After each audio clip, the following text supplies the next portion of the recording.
Indonesia U17 bisa dikatakan mengawali langkah di Piala Asia U17 nih sangatlah bagus.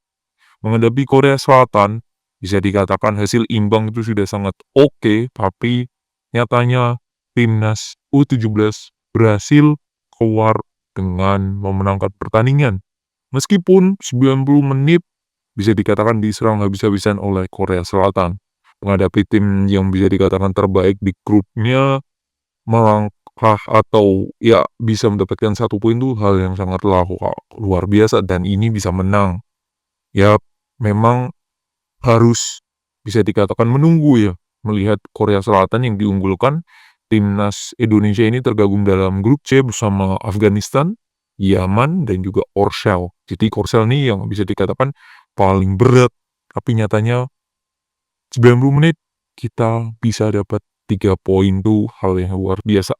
Kalau melihat permainannya, bisa dikatakan Korsel ini nggak bisa memperagakan apa ya, nggak klinis ya, punya peluang bagus, nomor 10 ya, sering gocek-gocek oke, tapi finishingnya dan mungkin emang klubnya Indonesia baru, di pertandingan baru gokil banget ya.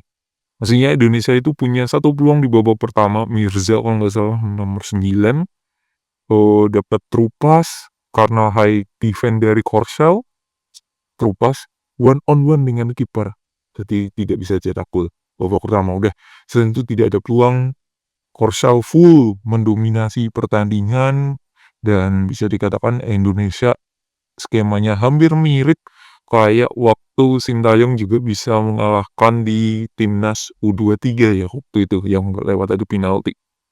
Itu terjadi di sini skema defense luar biasa permainan timnas U17 asuhan Nova Arianto. Dan akhirnya menit ke 80-an kalau nggak salah cetak gol lewat titik penalti ya, skema dari long throw, lari scrimmage, Matthew Baker membelokkan tendangan terus kena tangan dari pemainnya Korsel dan membuat penalti. Awalnya penalti dieksekusi itu dapat diblok kiper tapi rebound balik ke sang eksekutor ya. Jujur dari nama-nama pemain tidak ada yang saya ketahui. Matthew Baker, Fabio, udah itu aja sih. Mungkin nama-nama pemainnya yang saya tahu ya. Jadi awam banget. Terus kalau skema permainan 3 back, terus cara mainnya juga ya ini counter attack. Tapi ada beberapa poin yang harus bisa dikatakan oh apa ya saya catat nih. Kalau kita compare dengan tim asuhannya Indra Safri U20 ada beberapa hal. Satu, berani duel. Tim ini berani duel. Tim ini berani duel dan juga jarak. Yang kedua adalah jarak antar lininya nggak jauh. Jarak antar lininya nggak jauh. Kalau kita bandingkan waktu U20, duel nggak berani.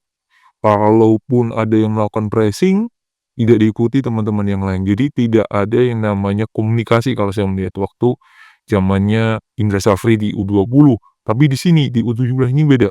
Satu pressing, satu satu ngepress, yang lain ngepress ikut ngepress. Dan satu kelewat masih ada yang cover, masih ada itu. Jadi jarak antar lininya meskipun dua pemain kelewati, lini belakang masih bisa handle. Jadi ini hal yang harus kita apresiasi dari Nova Arianto ini.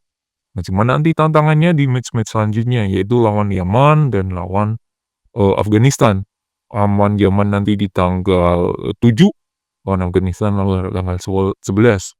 Karena secara kualitas Yaman dan Afghanistan tuh di bawahnya Korsel. Jadi ekspektasinya lebih tinggi. Ditambah kita kan sudah menang nih.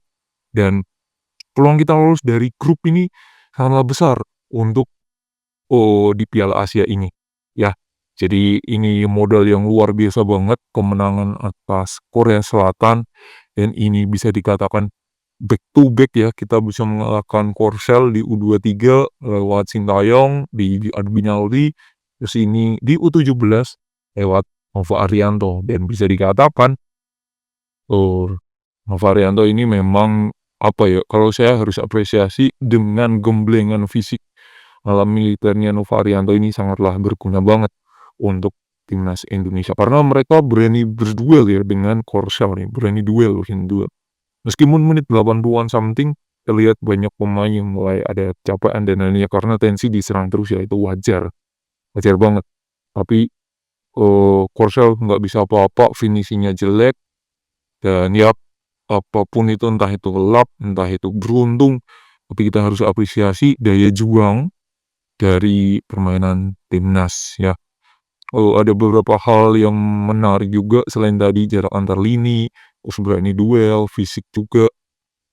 Aslinya pemain kita juga punya akurasi umpan yang nggak jelek-jelek amat, masih oke. Bahkan bisa dikatakan Korsel ini yang malah di bawah, apa ya, ekspektasi saya ya, meskipun di awal-awal sangat menekan banget di 1 menit awal tuh udah Korsel udah beberapa peluang gitu. Jadi ini harus diapresiasi kemenangan ini, langkah yang oke, dan ya semoga ini akan membuka jalan lebar dan membuat kita bisa lolos dari fase grup C Piala Asia. Kenapa? Karena ya ini hasil Piala Asia ini akan digunakan untuk lolos ke Piala Dunia. Karena U17 ini Piala Dunianya tiap tahun. Jadi tahun ini nanti ada Piala Dunia juga. Jadi peluangnya makin besar dengan kemenangan ini. Semoga tidak overconfident dan pasti ekspektasi naik. Akan tetapi kita pun juga sebagai penonton pendukung timnas bisa dikatakan ya support aja lah pemain U17 ini biar mereka juga masih berproses dan ya berproses menjadi yang lebih baik, itu sih. Jadi congratulations Nova Arianto dan juga anak asuhannya, staf pelatih, strateginya bagus dan memang sesuai dengan apa lawan yang ada, tidak memaksakan untuk melakukan penyerangan dan lain-lain dan memang paham ya cara untuk bisa meredam yang namanya Korea Selatan. Sekali lagi, congratulations.